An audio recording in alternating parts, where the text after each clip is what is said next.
तो देखिए 10th science है, चैप्टर 11 है इलेक्ट्रिसिटी। इसमें हमने सीरीज कॉम्बिनेशन ऑफ रेसिस्टर पढ़ा और पैरेलल कॉम्बिनेशन ऑफ रेसिस्टर पढ़ा। तो इसमें मेनली क्या डिफरेंस है उसको हम यहाँ पर समझेंगे, इनका डिफरेंस समझते हैं। यदि हम करंट की बात करें तो सीरीज कॉम्बिनेशन में करंट कैसा होता है, सभी रेसिस्टर पर सेम होता है। इसमें क्या हो जाएगा, करंट पैरेलल कॉम्बिनेशन में हर रेसिस्टर पर क्या होता है, डिफरेंट होता है। आप पूरी वर्डिंग कर सकते हो, the current across each resistor is same. यहाँ पर current across each resistor is different in parallel combination.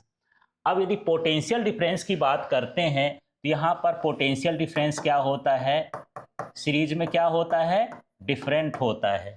और इसमें पोटेंशियल डिफरेंस कैसा हो जाता है, सेम रहता है। तो इस तरह से यहाँ पर यदि हम इक्विवेलेंट रेसिस्टेंस की बात करें तो इसका जो इक्विवेलेंट रेसिस्टेंस होता है R इक्वल टू होता है R1 प्लस R2 प्लस क्या होता है R3, ऐसे ऐसे जितने जोड़ते जाओगे बढ़ता जाएगा। यहाँ पर जो इक्विवेलेंट रेसिस्टेंस का फार्मूला होता है 1/R equal to 1/R1 plus 1/R2 plus 1/R3, ये डैश डैश करके जितना भी जोड़ते जाओ। ये सीरीज में है तो R के नीचे S भी लिख सकते हो, इसके नीचे क्या लिख सकते हो, P का मतलब पैरेलल हो जाएगा। अब यदि इफेक्ट की बात करें कि ये करंट को, वो रेसिस्टेंस को इंक्रीज करता है तो डिक्रीज करता है, तो ये सीरीज कॉम्बिनेशन में रेसिस्टेंस क्या होता है, इंक्रीज होता है। इसमें क्या होता है, रेसिस्टेंस इंक्रीज होता है, और इसमें क्या होता है, इसमें डिक्रीज होता है ना। तो इसको मैं थोड़ा सा ऐसे कर देता हूँ, इफेक्ट ऑफ रेसिस्टेंस, तो आपको वहाँ पर रेसिस्टेंस दोबारा नहीं लिखना पड़ेगा, आप यहाँ से हटा दीजिए, सिर्फ इतना लिख लीजिए, इफेक्ट ऑफ रेसिस्टेंस इंक्रीजेस हो जाएगा। और ये कैसा हो जाएगा, ये हो गया इंक्रीजेस, ये क्या हो जाएगा, डिक्रीज, उसमें रेसिस्टेंस डिक्रीज होता है। ठीक है।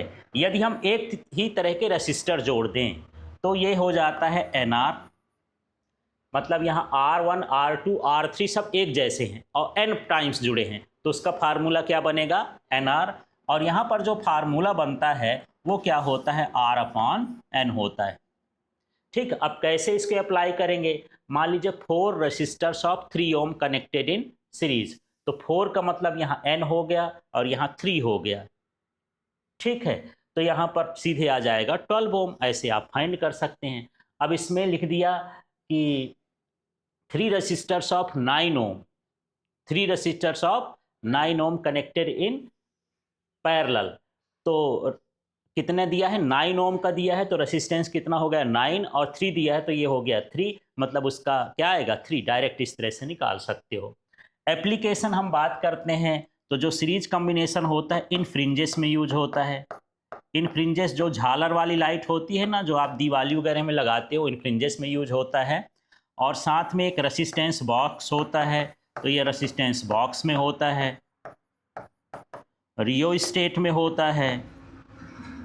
ये कुछ डिवाइस हैं, जब आप फिजिक्स लैब जाएंगे तो वहाँ पर ये मिलेंगे। और जो फैन का रेगुलेटर है उसमें भी होता है, ये फैन रेगुलेटर, इनमें भी क्या होता है, ऐसे जितने भी इलेक्ट्रॉनिक डिवाइसेस हैं ये करंट को कंट्रोल करने के लिए ये होते हैं। और इसमें हम बात कर लेते हैं तो ये क्या होता है, ये किस में होता है, होम अप्लायंसेस में, होम अप्लायंसेस, ठीक है, या डोमेस्टिक इलेक्ट्रिक कनेक्शन, जैसे हम फैन जोड़ते हैं, बल्ब जोड़ते हैं, तो ये सब इसमें होता है। ठीक है, इफेक्ट ऑन करंट भी लिख सकते हैं, यहाँ पर लिख सकते हैं, जैसे यहाँ पर लिख देता हूँ, इफेक्ट ऑन करंट। तो करंट को क्या करेगा, ये करंट को, ये इंक्रीज हो रहा है तो करंट को ये क्या करेगा, डिक्रीज करेगा। ठीक है, और ये करंट को क्या कर देगा, इंक्रीज कर देगा। तो ये भी आपको ध्यान रखना है कि जब आप पैरेलल कनेक्शन करते हो तो करंट इंक्रीज होता है क्योंकि रेसिस्टेंस डिक्रीज होता है, और जब आप सीरीज कनेक्शन करते हो तो रेसिस्टेंस इंक्रीज होता है, माने करंट क्या होता है, डिक्रीज होता है। इस तरह से मेन डिफरेंस है, यदि आप इसको पढ़ लेंगे तो बाकी चीज़ें सारी आपसे अच्छे से आ जाएंगी।